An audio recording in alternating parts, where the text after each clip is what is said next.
Good morning सगळ्यांना. Sunday आहे आणि आम्ही बाहेर जाणार नाही असं तर कधी होणारच नाही. त्यातून एक फ्रेंड घरून आली होती, त्याच्यामुळे तेच भाजी पोळीचा नाश्ता केला आणि पटकन आवरायला घेतलं, कारण आम्हाला फ्रेंडला घेऊन हॉस्पिटलला जायचं होतं. बस तर काही भेटली नाही म्हणून रिक्षाने जावे लागले.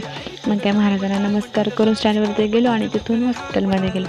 हॉस्पिटलमध्ये गेल्यावरती तर काही नंबर लावला पण तो काही लवकर नव्हता, त्याच्यामुळे म्हटलं थोडीशी शॉपिंग करून येऊ. मग काही शॉपिंग करायची होती, शॉपिंग वगैरे केली, सँडल वगैरे घ्यायचे होते ते पण घेतले आणि फिरून फिरून भूक पण खूप लागली होती, त्याच्यामुळे म्हटलं आता काहीतरी खाऊ. मग काय थोडंसं बाहेर काहीतरी खाल्लं, तिथे पण बराच वेळ लागला. मग परत हॉस्पिटलमध्ये आलो आणि गणपतीचं आगमन होणार आहे, त्याच्यामुळे तर सगळीकडे ते गणपती बाप्पाचे गाणे लावले होते.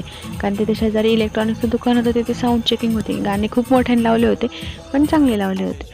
मग काय तिथं तेवढं चेकअप वगैरे केलं आणि रिटर्न निघालो. रूमवरती आल्यावरती कंटाळा खूप आला होता, त्यामुळे आधी चहा पिऊन झोपून घेतला.